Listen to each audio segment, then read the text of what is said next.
پھر اس سرزمین میں علامہ اقبال جیسی شخصیت پیدا ہوئی ہے.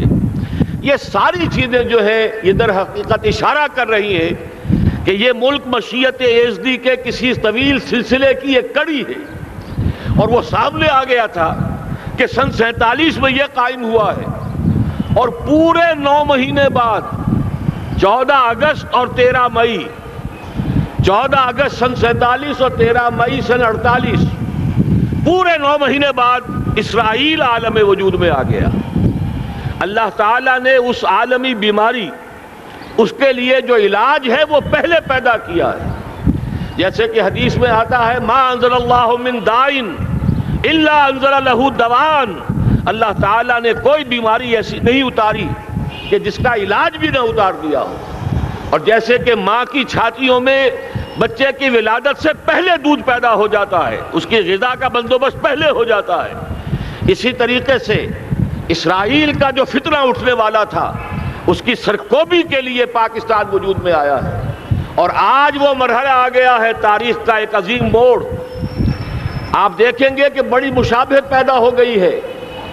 ایک طرف بظاہر امریکہ کی مرضی کے خلاف اسرائیلی وزیر اعظم نتن یاہو وہ بڑا ایک غرور کا اور بڑے تکبر کا مظاہرہ کر رہا ہے، اور وہ پورا پیس پروسیس جس پر نہ معلوم کتنا وقت صرف ہوا تھا، کتنی محنتیں ہوئی تھیں، کتنے راؤنڈز آف ٹاکس ہوئے تھے، کبھی واشنگٹن میں ہوئے ہیں، کبھی اوسلو طرز کا کوئی معاہدہ ہوا ہے، کبھی پھر اور اس کے بعد پیشی ہوئی تھی میڈرڈ کے اندر بھی، لیکن وہ سارا پیس پروسیس جو ہے اس کی دھجیاں کر رہا ہے. وہ وقت بالکل قریب نظر آ رہا ہے کہ یروشلم کے مسئلے پر وہاں بٹی دہک اٹھے گی. اور احادیث نبویہ میں جو خبریں دی گئی ہیں کتاب الملاحم کی احادیث میں معلوم ہوتا ہے کہ اب اس کا آغاز ہونے والا ہے. نتن یاہو کو امریکہ کے خلاف جانے کا اصل میں حوصلہ کیوں پڑ رہا ہے؟ اس لیے کہ اسے معلوم ہے کہ فرنگ کی رگیں جہاں پنجہ یہود میں ہے، چاہے کلنٹن ہو یا کلنٹن کا باپ ہو، یہودی لابی وہاں کی اتنی مضبوط ہے، کانگریس میں اور سینٹ میں ان کا اتنا اثر ہے کہ کوئی بھی وہاں شخص بڑے سے بڑا طاقتور اور بڑے سے بڑا اختیارات کا حامل اسرائیل کی مرضی کے خلاف نہیں جا سکتا. یہی معاملہ یہاں نظر آ رہا ہے. بظاہر تو ناراضگی کا اظہار ہوا ہے، لیکن یہ بات اب تو کھلتی چلی جا رہی ہے. حقیقت یہ ہے کہ یہود اور ہنود کا بڑا گہرا لنک قائم ہو چکا ہے، اور یہ بھٹیاں اب دونوں طرف دہکیں گی. میں اس سے پہلے بارہا کہہ چکا ہوں، ملت اسلامیہ تقریباً 150 کروڑ افراد پر مشتمل ہے، لیکن اس میں سے تقریباً 20 کروڑ عرب ہیں. ان کو اللہ نے خصوصی فضیلت دی تھی. یہ تھے کہ جن کی زبان میں قرآن نازل ہوا، خود محمد عربی صلی اللہ علیہ وسلم عرب تھے، انہیں جو فضیلت عطا کی تھی. لیکن بدقسمتی سے اس دور میں آ کر بھی انہوں نے آزادی حاصل کرنے کے بعد بھی اپنا قبلہ درست نہیں کیا. کسی نے ماسکو کی طرف رخ کیا، کسی نے واشنگٹن کا رخ کیا، اللہ اور اس کے رسول کی طرف رخ نہیں ہوا. واقعہ یہ ہے کہ مجرم ہیں.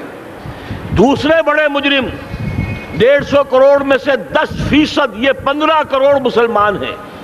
حالیہ جو سینسس ہمارا ہوا ہے اس کے بعد اندازہ ہو رہا ہے کہ یہاں کی آبادی 15 کروڑ ہو چکی ہے. 10% امت مسلمہ کا مسلمانان پاکستان ہے، اور یہ اس اعتبار سے کہ اسلام کے نام پر ملک بنا کر نصف صدی گزار چکے، لیکن یہاں پر اسلام کا بول بالا نہیں ہوا، کتاب و سنت کی بالا دستی کر اعلان نہیں ہوا. دستور میں ساری اسلامی دفعات موجود، لیکن اس کے ساتھ ہی ایسے خلا موجود، چور دروازے موجود کہ کوئی دفعہ بھی مؤثر نہیں ہے. یہ منافقت کا پلندہ لے کر ہم چل رہے ہیں اس دستور کو، اس دستور مملکت پاکستان کو. لہذا واقعہ یہ ہے کہ یہ بھٹی جو ہے اب ہماری آزمائش کے لیے آگ آد ابراہیم ہے، نمرود ہے. کیا کسی کو پھر کسی کا امتحان مقصود ہے؟ اسی لیے میں نے وہ آیت بھی آپ کو سنائی، وَلَنَّبْلُوَنَّكُمْ بِشَيْءٍ مِّنَ الْخَوْفِ وَالْجُوعِ. آج کی صورتحال پر غور کیجئے، کس درجے یہ الفاظ ہمارے جو ہیں وہ ثابت ہو رہے ہیں اور جس اپلائی ہو رہے ہیں. ایک خطرہ پیدا ہو چکا ہے. واقعہ یہ ہے کہ کوئی کرائسس ہو، کوئی خطرہ ہو، کوئی اندیشہ ہو تو قوم جاگ جایا کرتی ہے. اور اس کے بعد حقیقت یہ ہے اگر ہم نے جرأت کر لی، اور مجھے یقین ہے کہ ہو جائے گا، کچھ لیت و لال ہے، کچھ تاخیر ہے، حکومت کے کچھ اعلانات دو طرفہ سے بھی آ جاتے ہیں، لیکن مجھے یقین ہے یہ دھماکہ ہوگا، یہ مشیت اعزدی ہے، یہ شدنی امر ہے، یہ ہوگا۔ اور اس کے بعد یقیناً اس آیت مبارکہ کا دوسرا لفظ ہم پر منطبق ہوگا، وَلَنَبْلُوَنَّكُمْ بِشَيْءٍ مِّنَ الْخَوْفِ وَالْجُوعِ۔ یہاں دوسرا لفظ بھوک کا لفظ ہے، ہم پر سختیاں آئیں گی یقیناً۔ الکفر ملت واحدہ، پوری دنیا امریکہ کی زیر سرپرستی ہمارے خلاف کھڑی ہوگی، ہمارے اوپر پابندیاں لگیں گی، لیکن شاید ہمارے جذبہ ایمانی کو بیدار کرنے کے لیے اللہ تعالیٰ اسی کو ذریعہ بنا دے، اور پھر اس کے ذریعے سے پورے عالم اسلام میں عوامی سطح پر جو ہمدردی پیدا ہوگی پاکستان کے ساتھ، اس کے آثار شروع ہو گئے ہیں۔ کبھی قطر کی طرف سے خبر آ رہی ہے، کبھی الاحرام کا جو ہے وہاں بات سامنے آ رہی ہے۔ معلوم ہو رہا ہے کہ جو بھی پبلک اوپینین ہے پورے عالم اسلام میں، اس کی وجہ کیا ہے؟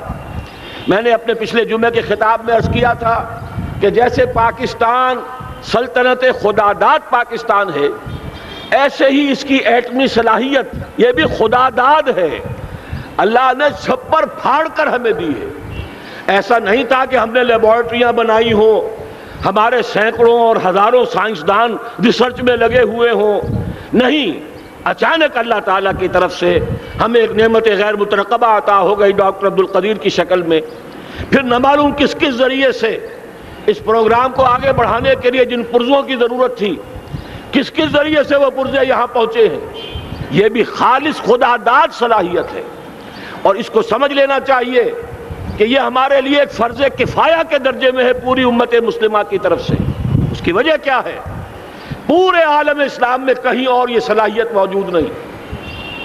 کچھ ایٹمی دانت نکلنے کا امکان پیدا ہوا تھا عراق میں، آپ کو معلوم ہے کئی سال پہلے اسرائیل کے جیٹس آئے اور اس کی ایٹمی تنصیبات کو تہس نہس کر کے چلے گئے۔ اس کے بعد جو کچھ ہوا ہے خلیج کی جنگ میں، اس کا اگلا پچھلا کھایا پیا سارا اگلوا دیا، اور اس کے لیے جو پابندیاں ہیں شدید سے شدید تر ابھی تک چلی آ رہی ہیں۔ تو اچھی طرح سمجھ لیجئے کہ پورے عالم اسلام میں صرف ایک پاکستان ہے، پوری دنیا میں صرف ایک ملک ہے جو اسلام کے نام پر بنا، پورے عالم اسلام میں صرف ایک ملک ہے جس کے پاس ایٹمی استعداد ہے۔ ان دونوں چیزوں کو سامنے رکھیے تو پھر مشیت اعزدی میں مختلف چیزیں جو اللہ تعالیٰ کی اس تدبیر کے اندر موجود ہیں، اس کی کچھ نہ کچھ کڑیاں جو ہے ملتی نظر آتی ہیں۔ لہذا اگر یہ معاملہ اب ہو جاتا ہے تو یقیناً اگرچہ سختی آئے گی، وَلَنَبْلُوَنَّكُمْ بِشَيْءٍ مِّنَ الْخَوْفِ وَالْجُوعِ، لیکن ایک تو یہ کہ اس قوم کے اندر سے انشاءاللہ جذبہ ایمانی برآمد ہوگا، اس قوم کے اندر سے ایثار اور قربانی کے جذبات برآمد ہوں گے، پورے عالم اسلام کی اخلاقی سپورٹ اسے حاصل ہوگی۔ اور میں یہ سمجھتا ہوں کہ جیسے نوائے وقت نے بھی بہت اچھا کیا، کل یا پرسوں کے اپنے جو سر وقت پر وہ احادیث شائع کر دی ہیں، جن میں سے دوسری حدیث بڑی معنی خیز ہے۔ حضور نے فرمایا عصابتان احرزہم اللہ من النار، دو لشکر ایسے ہیں کہ جن کو اللہ تعالیٰ نے جہنم کی آگ سے چھٹکارے کا پروانہ دے دیا۔ وہ لشکر جو ہیں وہ جہنم کی آگ سے چھٹکارا پا گئے، احرزہم اللہ من النار۔ وہ دونوں لشکر کون سے ہوں گے؟ اصابت یغزو الہند، ایک وہ کہ جو ہندوستان پر حملہ آور ہوگا، اور دوسرا وہ جو حضرت مسیح علیہ السلام کے ساتھ جبکہ ان کا نزول ہوگا، اور اللہ تعالیٰ ایک مجدد، اس آخری دور کے مجدد کی حیثیت سے حضرت مہدی کو بھی ہمارے درمیان میں سے اٹھائے گا، اور پھر جو آخری فیصلہ کن جنگ ہوگی الملحمۃ العظمیٰ، اس کے لیے یہاں سے فوجیں جائیں گی ان کی مدد کے لیے۔ اب ان دونوں فوجوں کو ایک حدیث میں جمع کرنے سے اندازہ کر لیجئے کہ اس کا مطلب کیا ہے۔ یہ علاقہ پاکستان اور اس سے ملحق افغانستان، یہ علاقہ ہے کہ جو اسلام کا گہوارہ پہلے بنے گا، یہاں سے فوجیں جائیں گی، اور دائیں بھی اور بائیں بھی، مشرق میں بھی اور مغرب میں بھی، اور یہیں سے انشاءاللہ تعالی اسلام کا جو عالمی غلبے کا جو وعدہ ہے اللہ کا، کی خبر دی ہے محمد الرسول اللہ صلی اللہ علیہ وسلم نے۔ لا يبقى على الارض بیت وبر ولا مدر الا ادخلہ اللہ کلمۃ الاسلام، اس روئے ارضی پر کوئی گھر بچے گا نہ خیمہ بچے گا جس میں اللہ تعالیٰ کلمہ اسلام کو داخل نہ کر دے۔ وہ حدیث کے جس کے بارے میں فرمایا گیا، حضور نے ارشاد فرمایا، حضرت ثوبان سے روایت ہے کہ اللہ تعالیٰ نے میرے لیے ساری زمین کو سمیٹ دیا۔ ان اللہ زوالی الارض فرأیت مشارقہا و مغاربہا، میں نے اس زمین کے سارے مشرق دیکھ لیے، سارے مغرب دیکھ لیے، لیکن یہ جان لو ان امتی سیبلغ ملکہا ما ذوی لی منہا، میری امت کی حکومت ان تمام علاقوں پر قائم ہو کر رہے گی جو پوری زمین کو لپیٹ کر مجھے دکھا دیے گئے۔ یہ وعدہ پورا ہونا ہے، اور اس وعدے کا نقطہ آغاز یہی سرزمین، اور جیسا کہ ہمیں افغانستان میں آثار نظر آ رہے ہیں، ایک خالص دینی مذہبی حکومت قائم ہو چکی ہے۔ افغانستان کا 80% علاقہ امن کا گہوارہ بن چکا ہے، علماء کی وہاں قیادت ہے اور حکومت ہے۔ یہ پاکستان اور افغانستان مل کر، جیسا کہ آپ کو یاد ہوگا میں نے جب تجویز پیش کی تھی کہ حکومت پاکستان فوراً تسلیم کرے طالبان کو، اللہ کا شکر ہے، میں یہ نہیں کہتا کہ میرے کہنے کی وجہ سے ہوا، لیکن بہرحال اللہ کا فضل ہوا کہ چند دن کے بعد ہی حکومت پاکستان نے تسلیم کر لیا طالبان کی حکومت کو۔ میری دوسری تجویز ابھی پینڈنگ ہے، پاکستان اور افغانستان کا کے درمیان کانفیڈریشن قائم کیا جائے۔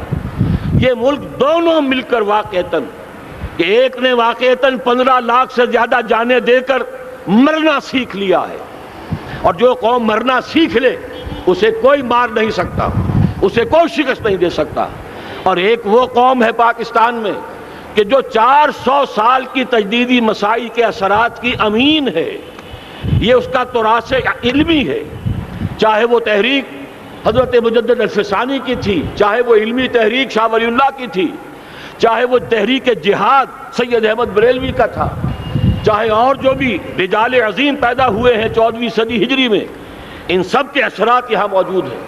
یہ چیزیں مل کر وہ طاقت بنے گی کہ یہاں سے اسلام پھر پھیلے گا، مشرق کی طرف بھی مغرب کی طرف بھی۔ اصابۃ تغزو الہند و اصابۃ مع عیسیٰ ابن مریم، یہ چیزیں جو ہونی ہے الحمدللہ، میں سمجھتا ہوں کہ اب تیزی کے ساتھ حالات اس رخ پر جا رہے ہیں۔ کہیں فرمایا ان ینصرکم اللہ فلا غالب لکم، اگر اللہ تمہاری مدد کرے تو کوئی تم پر غالب نہیں آ سکتا، وَإِن یخذلکم، اور اگر خدا نہ خواستہ اللہ تعالیٰ ہی اپنی مدد تم سے کھینچ لے، واپس لے لے، سلب کر لے، ان یخذلکم، تمہیں چھوڑ دے، فمن ذا الذی ینصرکم من بعد، تو پھر کون ہے جو تمہاری مدد کر سکے گا۔ اس مرحلے پر سیاسی جماعتیں اپنے جو ان کا مزاج ہے اس کے مطابق چاہتی ہیں کہ کیپٹلائز کریں، پولیٹیکل مفادات حاصل کریں۔ بہرحال میرے نزدیک ایک کنسنسس ہونا چاہیے، ایک نقطے کا دھماکہ ہونا چاہیے، اور نمبر 2، اللہ اور اس کے رسول کے ساتھ صلح اور اللہ کی مدد کی ضمانت حاصل کرنے کے لیے کتاب و سنت کی ٹوٹل بالادستی، پورے دستور پاکستان میں کوئی شے اس کے منافی ہو اس کو نکال کر باہر کر دیا جائے، نفاق سے پاک کر دیا جائے۔ جیسے دعا ہے اللہم ربنا طہر قلوبنا من النفاق، اسی طرح دعا مانگیے کہ اللہ ہمارے ملک کے دستور کو نفاق سے پاک کر دے، اور وہ ساری ترامیم جن کا کہ ہم نے ایک مہم بھی چلائی تھی، وہ ترامیم جس کا تقریباً وعدہ کیا تھا نواز شریف صاحب نے، جس کے لیے 2 مرتبہ ایک محفل میں کہا تھا راجہ ظفر الحق صاحب سے کہ راجہ صاحب پھر تیاری کیجئے اور دستور کی ترمیم کا بل تیار کیجئے، لیکن یہ کہ معلوم ہوتا ہے کوئی بڑا ہاتھ ایسا تھا جس نے روک دیا ہے۔ یہی ہاتھ ہے جو آج ہمیں ایٹمی دھماکہ کرنے سے روک رہا ہے۔ ہمیں چاہیے کہ یہ دونوں دھماکے بیک وقت کریں، اور ان دونوں دھماکوں کے بعد پھر چاہے دنیا کی کوئی طاقت ہماری دشمن بن جائے، ہمارے لیے اللہ تعالیٰ کی مدد و نصرت ہوگی۔ وَلَنَبْلُوَنَّكُمْ بِشَيْءٍ مِّنَ الْخَوْفِ وَالْجُوعِ وَنَقْصٍ مِّنَ الْأَمْوَالِ وَالْأَنفُسِ وَالثَّمَرَاتِ وَبَشِّرِ الصَّابِرِينَ الَّذِينَ إِذَا أَصَابَتْهُم مُّصِيبَةٌ قَالُوا إِنَّا لِلَّهِ وَإِنَّا إِلَيْهِ رَاجِعُونَ۔ تو قوم انشاءاللہ تعالی، میں یہ سوچا کرتا تھا قوم مردہ ہے، بے حس ہو چکی ہے، دین سے عام طور پر بیزاری پیدا ہوتی جا رہی ہے، جو ہمارے دینی قیادت ہے اس سے بھی لوگوں کے اندر مایوسی پیدا ہو رہی ہے۔ کیسے ہوگا؟ میں نے بارہا کہا جب میں یہ شواہد دیکھتا ہوں جو حدیث میں ہے، جس کی خبریں دی گئی ہیں، 400 سال کی تاریخ دیکھتا ہوں، تو مجھے پاکستان کا مستقبل بہت شاندار نظر آتا ہے۔ یہ تو مشیت ایزدی میں کسی بہت اہم رول کو پلے کرنے کے لیے قائم ہوا ہے۔ جب میں زمینی حالات کو دیکھتا ہوں تو مایوسی ہوتی ہے، لیکن میں یہ سمجھتا ہوں کہ وہ وقت آ گیا ہے کہ جس میں یہ قوم جھنجھوڑی جائے۔ ایک دفعہ کا یہ جھنجھوڑا جانا انشاءاللہ تعالی ہمارے بہت سے دل اندر دور کر دے گا۔ آخر چینی کیا تھے؟ ایک 10 صدی پہلے کے چینی افریقی قوم آج کہاں سے کہاں پہنچ گئی ہے۔ ہمارے اندر بھی چاہے یہ کہ اوپر راکھ ہے، اندر چنگاریاں ہیں، ان چنگاریوں کے بھڑکنے کا وقت آ گیا ہے، اور انشاءاللہ العزیز اسی ایٹمی دھماکے سے اس پورے عمل کا جو ہے آغاز ہو جائے گا، جس سے یہ سرزمین پاکستان اسلام کا گہوارہ بنے، اور پھر یہاں سے پوری دنیا میں اسلام کے غلبے کی جد و جہد کا آغاز کیا جائے۔ بس میں اسی پر اکتفا کر رہا ہوں۔ اللہ تعالیٰ سے دعا کرتا ہوں کہ وہ ہمارے حکمرانوں کو، اگر تو کوئی تاخیر ہو رہی ہے انتظامی امور کی وجہ سے، کوئی بات نہیں، بہرحال معاملہ ایک اچانک ہو گیا ہے، لیکن مجھے توقع ہے کہ انشاءاللہ وہ دھماکہ ہوگا اور جلد ہوگا۔ اگر کوئی تذبذب ہے تو ہم اللہ تعالیٰ سے دعا کریں گے وہ نواز شریف صاحب کے دل کو پھیر دے اور اس کے اندر استقامت پیدا کر دے، اور دوسرے یہاں کی سیاسی جماعتوں کو بھی یہ توفیق دے کہ کوئی اور سیاسی مسئلہ اس وقت نہ اٹھائیں، اور جو بھی یہاں پہ مذہبی اور دینی عناصر ہیں انہیں اللہ توفیق دے کہ وہ اس دھماکے کا مطالبہ کرنے کے ساتھ ساتھ، بلکہ میں یہ سمجھتا ہوں کہ اس سے بھی زیادہ زوردار انداز میں دستور پاکستان سے منافقت کے خاتمے اور کتاب و سنت کو سپریم لا قرار دینے کی ترمیم جو ہے اس کا دھماکہ بھی کیا جائے۔ اللہ تعالیٰ ہمیں اس کی توفیق عطا فرمائے۔ اقول قولی ھذا واستغفر اللہ لی ولکم ولسائر المسلمین والمسلمات۔